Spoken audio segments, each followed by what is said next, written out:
Aí, gente, boa tarde. Vou mostrar pra vocês aqui, ó, o encanamento que eu tô fazendo no banheiro bem rapidinho.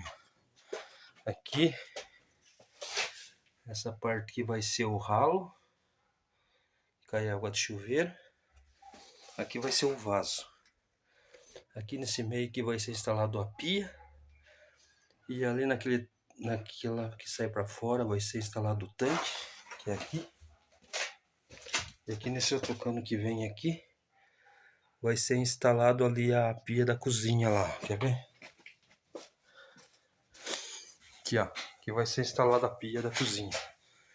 Onde a gente tá fazendo aqui, ó, tá vendo? Daí, aqui esse que sair pra fora aqui vai ser lá do tanque.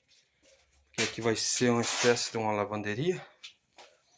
E aqui, ó, o encanamento do banheiro, ó. Simples de fazer, tá vendo? Simples.